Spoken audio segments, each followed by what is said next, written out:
मध्य प्रदेश के अलीराजपुर जिले में इन दिनों भीषण गर्मी ने आम जनजीवन को बुरी तरह प्रभावित कर दिया है। तापमान लगातार बढ़ता जा रहा है और दोपहर के समय सड़कें मानो आग उगल रही हों। ऐसे हालात में भी रोजी रोटी की मजबूरी ग्रामीणों को घर से बाहर निकलने पर मजबूर कर रही है। जिले के कई इलाकों में ग्रामीण महिलाएं सब्जी बेचने के लिए खुले आसमान के नीचे सड़क किनारे बैठकर सब्जियां बेचते नजर आ रही हैं। सिर पर चिलचिलाती धूप, नीचे तपती सड़क और आसपास कहीं भी छांव का नामो निशान नहीं। मजबूरी में कहीं छाती की छांव तो कहीं खुले आसमान के नीचे बैठकर सब्जी बेचने को मजबूर हैं। इन विक्रेताओं के पास ना तो बैठने के लिए उचित व्यवस्था है और ना ही गर्मी से बचाव के लिए कोई साधन। सबसे चिंताजनक बात यह है कि इन स्थानों पर पीने के पानी की भी कोई व्यवस्था नहीं है। इसके बावजूद वे मजबूरी में अपना काम जारी रखते हैं, क्योंकि यही उनकी आजीविका का एकमात्र सहारा है। स्थानीय प्रशासन की ओर से अब तक इन सब्जी विक्रेताओं के लिए किसी तरह की राहत या सुविधा उपलब्ध नहीं कराई गई है।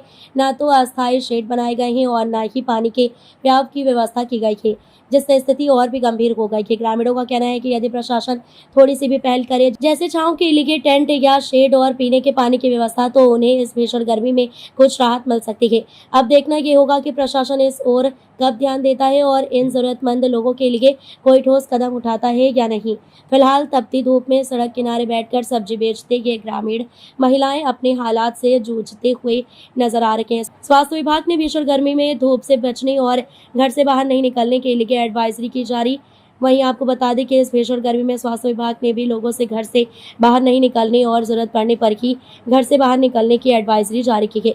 अलीराजपुर CMHO डॉक्टर राजेश अतुलकर ने नागरिकों से कहा है कि अगर धूप में घर से बाहर निकले तो मुंह पर कपड़ा बांधकर, आंखों में चश्मा लगाकर निकले।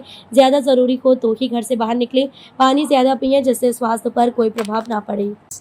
अलीराजपुर में बढ़ते हुए टेम्परेचर को देखते हुए स्वास्थ्य विभाग द्वारा एडवाइजरी भी जारी की गई है और हमारा उद्देश्य है कि जन जागरण किया जाए, ताकि घर से अगर बाहर निकलते हैं तो सिर पर सूती कपड़ा रखें एवं पैरों में जूते चप्पल का प्रयोग करें। बाहर जाना है, अति आवश्यक है तभी बाहर निकलें। और 12 से 4 के बीच में बुजुर्ग और बच्चों को निकलना बिल्कुल नहीं निकलना चाहिए। कहीं भी भीड़ भाड़ में जा रहे हैं तो भीड़ भाड़ से भी बचना है। खान पान में पेय पदार्थों का उपयोग ज़्यादा करेंगे, जिसमें पना हो सकता है, शरबत हो सकता है और साथ में फलों में जिनमें पानी ज़्यादा है, तरबूज, खरबूज, ये जो चीज़ें हैं इनका सेवन करेंगे तो शरीर में पानी की कमी नहीं होगी और लू लगने के चांस कम से कम रहेंगे। अभी टेम्परेचर लगातार 2 दिन से बढ़ा हुआ लग रहा है। हाँ, बढ़ा ही हुआ है और समस्त प्रदेश में ये स्थिति है, लेकिन इससे बचने का उपाय ज़्यादा ज़रूरी है, ना कि आगे कोई दुर्घटना ना हो, इसलिए सभी उससे बचने का प्रयास करें।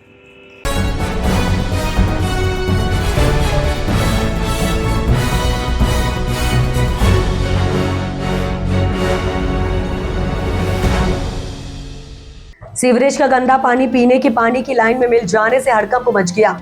लोगों के घरों में दूषित पानी पहुंचने से नाराज नागरिकों ने विरोध प्रदर्शन किया।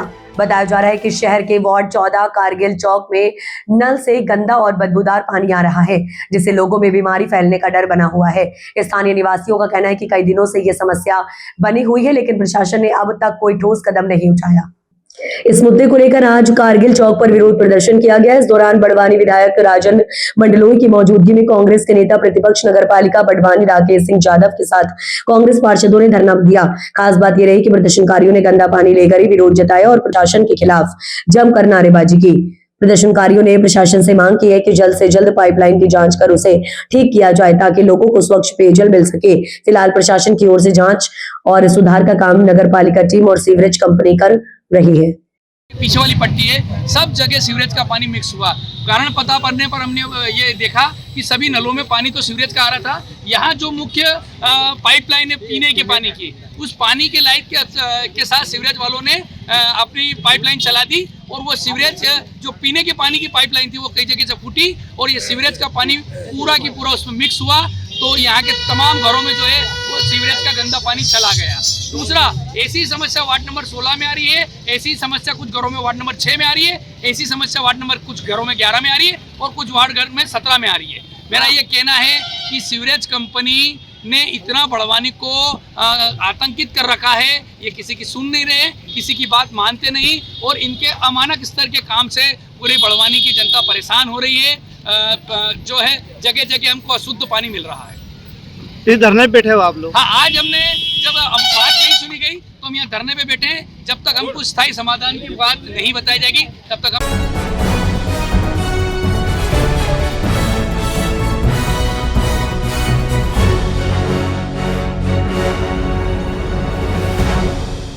इंदौर में एक बार फिर हुआ शहर क्राइम डिजिटल चैनल की खबर का असर।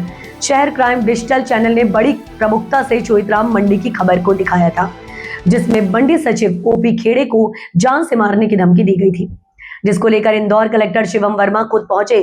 सब्जी मंडी और किसानों व्यापारियों के साथ और ऑटो चालकों के साथ की बातचीत।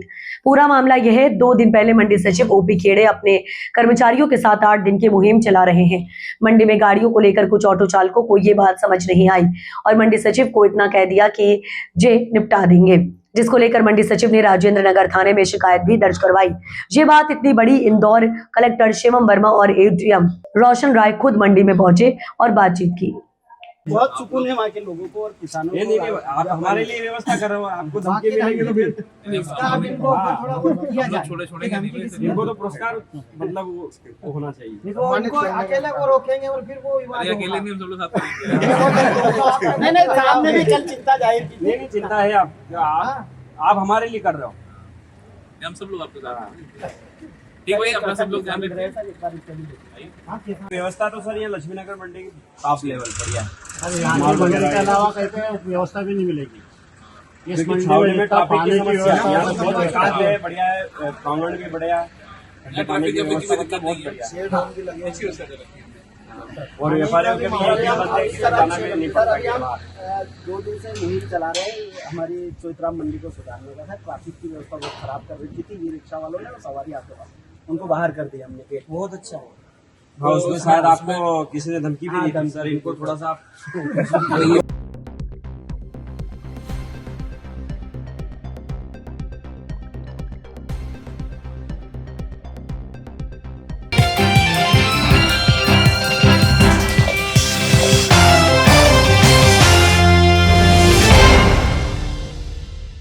इस वक्त की बड़ी खबर आ रही है धार जिले से। धार जिले में एक पिकअप वाहन और एसयूवी की टक्कर में करीब 16 लोगों की मौत हो गई है।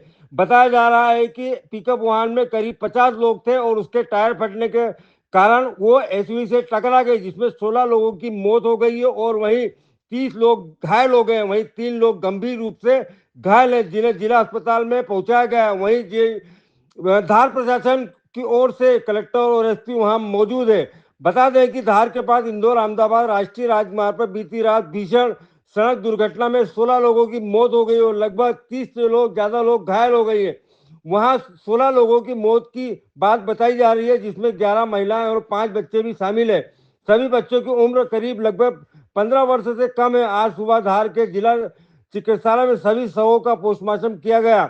शवों को शासकीय वाहनों से मृतकों के गांव भेजा गया। इस दौरान मृतकों के परिजन और ग्रामीण काफी संख्या में अस्पताल में मौजूद थे। सभी की आंखों में आंसुओं से सैलाब बहकर निकल रहा था। हर कोई इस हृदय विदारक दृश्य को देखकर दुखी था। उनकी पीड़ा देखी नहीं जा सकती है, जिन्होंने अपने खोने का दर्द है। इस घटना के कई बच्चे और महिलाएं काल के गाल में समा गए। जो घायल हैं उन्हें कई गंभीर हालत में अभी भी बनी हुई है। वहीं धार प्रभारी मंत्री कैलाश विजयवर्गीय ने मृतकों को 2-2 लाख रुपए और घायलों को 1-1 लाख देने की घोषणा की गई है। वहीं हादसे की वजह 3 वजह भी बताई जा रही है कि ये पिकअप वाहन ओवरलोड था, जिसमें क्षमता 8 लोगों की थी, लेकिन उसमें करीब 50 लोग जो है उसमें भर्ती किए गए थे।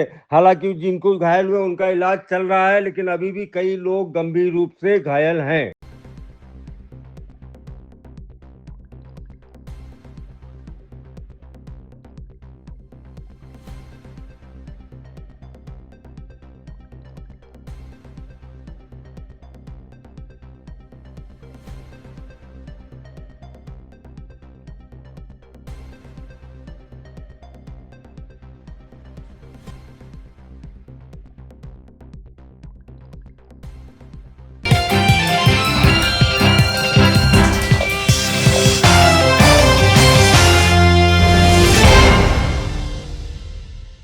मुख्यमंत्री डॉक्टर मोहन यादव आज खरगोन जिले में मंडलेश्वर तहसील के कतरगांव स्थित गेहूं उपार्जन केंद्र का औचक रूप से निरीक्षण करने पहुंचे।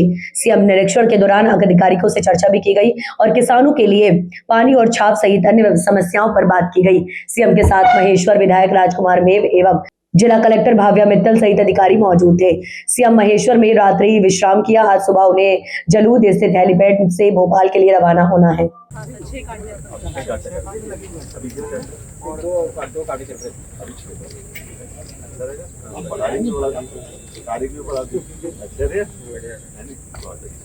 इनके लिए पानी वानी प्रबंधन है, पानी के प्रबंधन है, छाया की प्रबंधन है सर, और सारी चीजें भी मतलब पूरे कांटे भी बढ़ा दिए सर हम लोगों ने, और अम्बाल और सलामती पानी वगैरह खाने का पास में सर, पास में ही गाँव में।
धार में हुए हृदय विदारक सड़क हादसे में 16 लोगों की मौत हो गई, जिनका अंतिम संस्कार आज पोस्टमार्टम के बाद उनके गांव में किया गया। धार जिले के नयापुरा गांव में एक ही परिवार के 9 लोगों की इस सड़क हादसे में मौत हो गई, जिनमें से 8 की अर्थियां एक साथ उठी और इस दौरान पूरे गांव में आंसुओं का सैलाब बह निकला। ये दृश्य देखकर हर कोई गमगीन था और हादसे की भयावहता को दर्शा रहा था। नयापुरा गांव के डाबर परिवार के 9 लोगों की इस सड़क दुर्घटना में एक साथ मौत हो गई। दरअसल आपको बता दें, जिनमें से 8 की अर्थियां उठी और उनकी चिताओं को अग्नि दी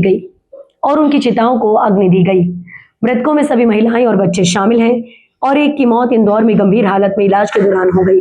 इस हादसे से एक भरा पूरा परिवार पलक झपकते ही खत्म हो गया। नयापुरा में हुए इस अंतिम संस्कार में शामिल होने के लिए केंद्रीय महिला एवं बाल विकास राज्य मंत्री सावित्री ठाकुर सहित कई जनप्रतिनिधि पहुंचे थे। वे भी इस दृश्य को देखकर भावुक हो गए और सभी ने नम आंखों से मृतकों को श्रद्धांजलि दी। इसके अलावा सेमलीपुरा और पास के गाँव में भी शेष मृतकों का अंतिम संस्कार किया गया।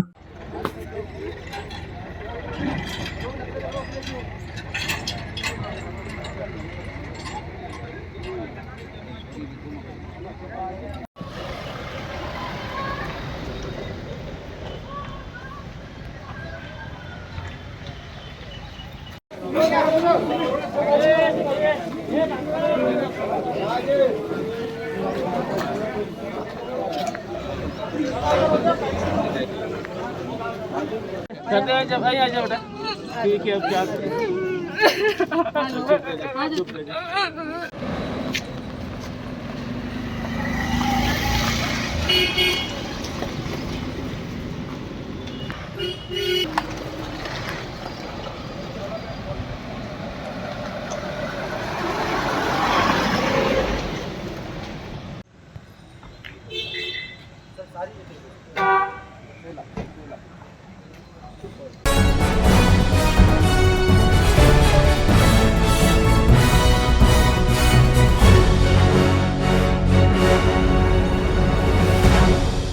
आज कलेक्टर कार्यालय पर city bus pass youth student struggle committee Indore के द्वारा सिटी बस पास शुल्क में की गई 400 रुपए की वृद्धि के खिलाफ प्रदर्शन किया गया, जिसमें इंदौर शहर के अलग अलग स्कूल, कॉलेज व लाइब्रेरी, कोचिंग के छात्र, दिव्यांगजन, वरिष्ठ नागरिक शामिल हुए और उन्होंने ज्ञापन देते हुए मांग रखी कि इंदौर शहर में पढ़ाई कर रहे छात्रों, दिव्यांगजन व वरिष्ठ नागरिकों का बस पास शुल्क में की गई 400 रुपए की वृद्धि वापस ली जाए व आम नागरिकों के लिए बस पास यथावत 800 रुपए रखा जाए।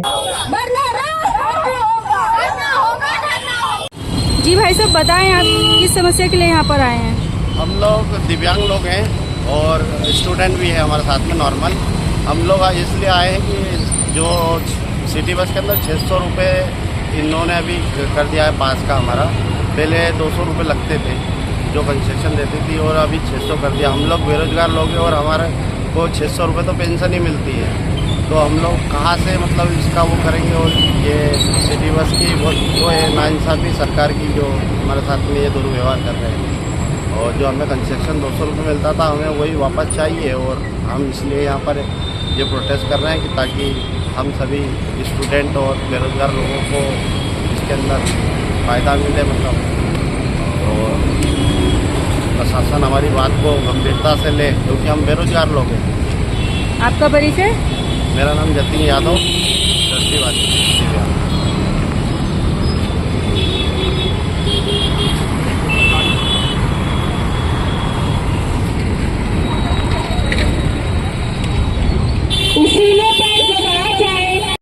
और अगर वो जिंदा तो जिंदा नजर आना जरूरी है।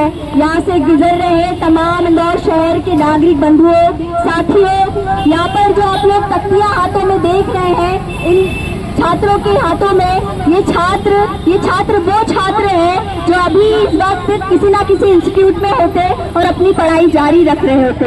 लेकिन साथियों, बड़े दुख की बात है और बहुत इंदौर शहर के लिए भी संवेदनशील बात है कि इंदौर प्रशासन, जहाँ पर छात्रों को, जब हम इंदौर को स्टूडेंट हब के नाम पर, जो एजुकेशन हब के नाम से जानते हैं, तो यहाँ पर स्टूडेंट को तमाम तरह की सुविधाएं देना चाहिए था। जब स्मार्ट सिटी की बात करते हैं तो वहीं पर देख रहे हैं कि एजुकेशन को किसी भी तरीके से स्मार्ट बनाने के लिए प्रशासन का कोई काम नहीं किया जा रहा है, उनकी ओर से कोई प्रयास नहीं किया जा रहा है। और उसी के इसमें देखने को मिलता है कि जब छात्रों को आज सबसे ज्यादा जरूरत है कि उनको जैसे तैसे करके उनके ऊपर से आर्थिक बोझ कम किया जा सके, ताकि वो अपनी पढ़ाई को बेहतर बना सके और अपने भविष्य को बेहतर बना सके, लेकिन प्रशासन रातों रात एक नया नियम लेकर आती है।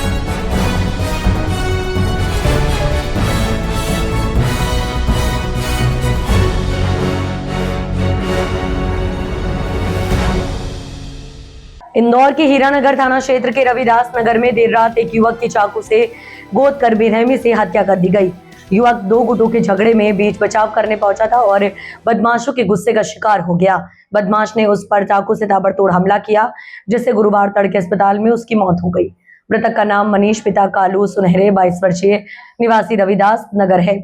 मृतक डेकोरेशन का काम करता था। बताया जा रहा है कि मनीष बीती रात इलाके में रहने वाले ऋषभ पवार की पार्टी में गया था। ऋषभ हाल ही में हत्या के प्रयास के मामले में जेल से छूट कर आया था। इसी की खुशी में उसने अपने घर पर पार्टी रखी थी, जिसमें युवक मनीष भी शामिल हुआ था। पार्टी के दौरान घर के बाहर किसी बात को लेकर कुछ युवकों का आपस में विवाद हो गया। रात करीब 12 बजे मनीष अपने एक नाबालिग दोस्त के साथ पाउच लेने के लिए निकला था। घर से कुछ दूरी पर उसने कुछ युवकों को आपस में झगड़ते देखा। मनीष ने झगड़ा शांत कराने की कोशिश की, लेकिन विवाद कर रहे युवक उस पर ही टूट पड़े। मुख्य आरोपी कृष्णा ठाकुर और उसके साथियों ने मनीष पर चाकुओं से हमला कर दिया। मनीष के पैरों पर 3 से अधिक वार किए गए, जिससे उसकी नसें कट गईं और अत्यधिक खून बह जाने से वह वहीं गिर पड़ा। परिजन उसे तुरंत MY अस्पताल ले गए, जहां गुरुवार सुबह करीब 4 बजे उसने दम तोड़ दिया। हीरानगर थाना पुलिस के मुताबिक मुख्य आरोपी कृष्णा ठाकुर इलाके का लिस्टेड बदमाश है और उस पर पहले से ही कई गंभीर आपराधिक मामले दर्ज हैं। वह नशे का आदी भी बताया जा रहा है। पुलिस ने मामले में हत्या का प्रकरण दर्ज कर लिया है। फिलहाल पुलिस आरोपियों की सरगर्मी से तलाश कर रही है और घटना से जुड़े अन्य संदिग्धों से भी पूछताछ की जा रही है। ये रविदास नगर जो हीरानगर क्षेत्र है वहाँ की घटना है। यहाँ पे जो मृतक है उसका नाम मनीष पिता कालू सुनहरे है और रातों घटना चाकूबाजी में जो घटना हुई है उसमें उसकी डेथ हो गई है। PM करवा रहे हैं, MY मर्जी रूप में है। अभी कुछ कारण सामने आया है? कारण तो अभी प्रारंभिक स्तर पर जानकारी नहीं है, हमारी जांच की जा रही है। जो भी चीजें स्पष्ट होंगी आपको बताएंगे। कुछ भी अभी तथ्य सामने नहीं आ पाए, मेरे सामने नहीं आए। तो अभी तो MIH में यहाँ पे मर्जी रूप में है, PM करा रहे हैं, परिजनों का कथन लेंगे, साक्ष्यों का कथन लेंगे, जो बात स्पष्ट होगी आपको बताएंगे। कोई जानकारी नहीं है मुझे। SI कमल किशोर, थाना हीरानगर इंदौर।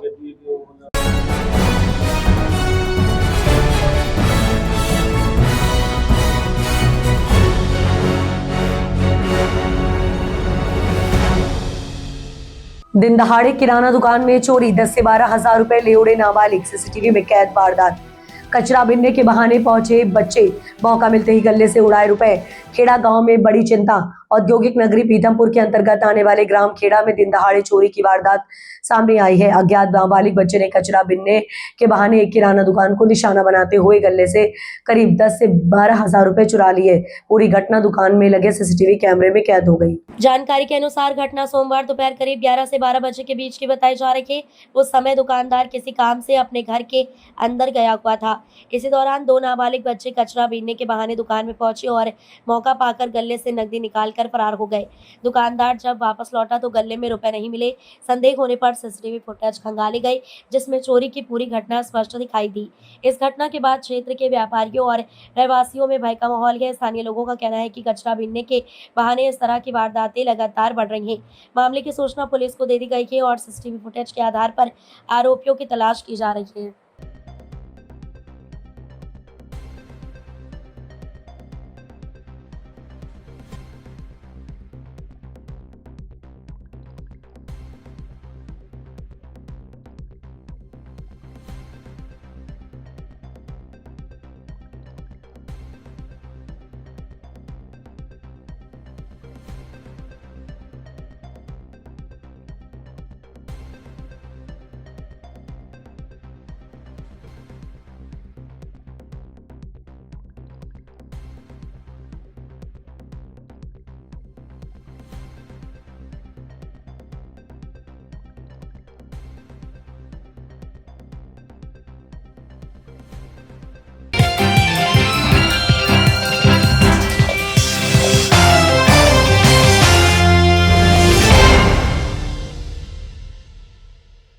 खरगोन जिले के बड़वाहा के समीप ग्राम कटघड़ा में 15 साल की नाबालिग लड़की 150 फीट ऊंचे मोबाइल टावर पर चढ़ गई। दरअसल आपको बता दें कि करीब 3 घंटे तक चले ड्रामे के बाद लड़की को समझाकर सुरक्षित उतारा जा सका। बताया जा रहा है कि लड़की अपने वयस्क प्रेमी की दूसरी जगह सगाई होने से नाराज होकर टावर पर चढ़ गई थी। स्थानीय लोगों ने बताया कि कुछ दिन पहले भी उसने जहर खाकर जान देने की कोशिश भी की थी। लड़की के टावर पर चढ़ने की सूचना मिलते ही एसडीएम सत्यनारायण जी और बड़वाहा पुलिस मौके पर पहुंची। नीचे परिजनों का रो रो कर बुरा हाल था। अधिकारियों ने घंटों तक लड़की को समझाने का प्रयास किया, लेकिन वह नीचे नहीं उतरी। कुछ देर बाद आखिर में लड़की के जीजा जान जोखिम में डालकर टावर पर चढ़े। उनके साथ टावर कंपनी का एक कर्मचारी भी था। ऊपर काफी देर तक समझाने के बाद लड़की को नीचे सकुशल उतारने में कामयाब हुए। एसडीएम और पुलिस द्वारा लड़की काउंसलिंग कर समझाने की कोशिश की जा रही है।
इंदौर के छोटी ग्वाल टोली क्षेत्र में एक 16 वर्षीय नाबालिग छात्रा ने अपने जन्मदिन से महज कुछ घंटे पहले मौत को गले लगा लिया।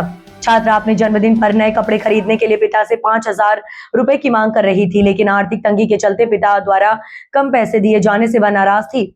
दरअसल छोटी ग्वाल टोली पुलिस के अनुसार वंशिका पिता मिश्रीलाल बरोले, जिसकी उम्र 16 वर्षीय थी और वह कक्षा 11वीं की छात्रा थी, उसका गुरुवार को जन्मदिन था। अपने इस खास दिन के लिए वह नए कपड़े खरीदना चाहती थी, जिसके लिए उसने बुधवार को अपने पिता से 5,000 रुपए मांगे थे। वंशिका के पिता पेशे से ऑटो मैकेनिक हैं और परिवार की आर्थिक स्थिति बहुत मजबूत नहीं है। उन्होंने अपनी असमर्थता जताते हुए वंशिका को 3,000 रुपए दिए और कहा कि फिलहाल उनके पास इतने ही पैसे हैं। पिता की इस बात से वंशिका काफी नाराज हो गई थी। बुधवार को परिवार में एक शादी का कार्यक्रम था। वंशिका की मां, बहनें और परिवार के अन्य सदस्य उस शादी में शामिल होने गए थे, लेकिन नाराजगी के चलते वंशिका ने जाने से साफ इनकार कर दिया और घर पर ही रुक गई। जब रात में परिवार के सदस्य शादी से वापस लौटे तो घर के भीतर का नजारा देख उनके पैरों तले जमीन खिसक गई। वंशिका घर में फंदे पर लटकी हुई मिली। परिजनों ने तुरंत पुलिस को सूचना दी। घर में जिस दिन बेटी का जन्मदिन मनाया जाना था, वहां उसकी मौत की खबर से मातम पसर गया है। फांसी लगा सर, 16 वर्षीय युवती के द्वारा जानकारी ये 16 वर्षीय युवती ने कल देर रात्रि लगभग 2 से 3 के बीच में घर में अकेले होते हुए फांसी लगा ली थी, जिस पर से सारे परिजन जो हैं वो किसी पारिवारिक शादी विवाह में गए थे और बच्ची विवाह में ना जाते हुए घर में ही अकेली थी। जब परिजन सुबह पहुंचे तो उन्होंने देखा कि घर का दरवाजा तो अंदर से बंद है, पर जब कई बार खटखटाने के उपरांत भी उसका रूम का दरवाजा नहीं खुला तो फिर वो तोड़ के अंदर पहुंचे, जिस पर से पता चला कि बच्ची के द्वारा फांसी कारित कर ली गई है। अभी तक की जो प्रारंभिक पूछताछ है उस पर घर वालों को किसी भी प्रकार से कोई विशेष शक शोभा नहीं है। 2-3 बातें सामने कुछ सूत्रों से सामने आ रही हैं कि जैसे बच्ची का जन्मदिन था आज, जिस पर से उसने परिवारजनों से 5,000 रुपए की मांग की थी, जिस पर से परिवारजन ने उनको 3,000 रुपए दे भी दिए थे। और कुछ जो बातें सामने आ रही हैं कि उसकी बड़ी बहन की शादी तय हो गई थी और उससे भी शादी के लिए पूछा जा रहा था। ऐसी कई सारी बातें अलग अलग सूत्रों से सामने आई हैं। अभी क्योंकि घटना आज ही रात्रि की है, इस वजह से इसमें अग्रिम जो भी पूछताछ होगी परिजनों से, मित्रजनों से और जो आस पड़ोसी हैं, उसके बाद निष्कर्ष पर पहुंचा जाएगा। हर पहलू पे इस पर जांच की जाएगी। प्रथम दृष्टया मर्ग पाए जाने पे 194 BNSF में मामला पंजीबद्ध कर लिया गया है। बाकी असली मृत्यु का कारण और कोई शक शोभा नहीं है, वो PM रिपोर्ट और अन्य रिपोर्टों के बाद ही बताया जा सकता है। किसी तरह का कोई सुसाइड नोट या मोबाइल में सेव अभी तक किसी प्रकार का कोई सुसाइड नोट सामने नहीं आया है और बच्ची किसी भी प्रकार से कोई मोबाइल का उपयोग नहीं करती थी। जो भी उसको संपर्क करना होता था वो अपने पिताजी के मोबाइल से ही लोगों से बात करती थी। अब अभी वर्तमान में वो पढ़ाई कर रही थी स्कूल में।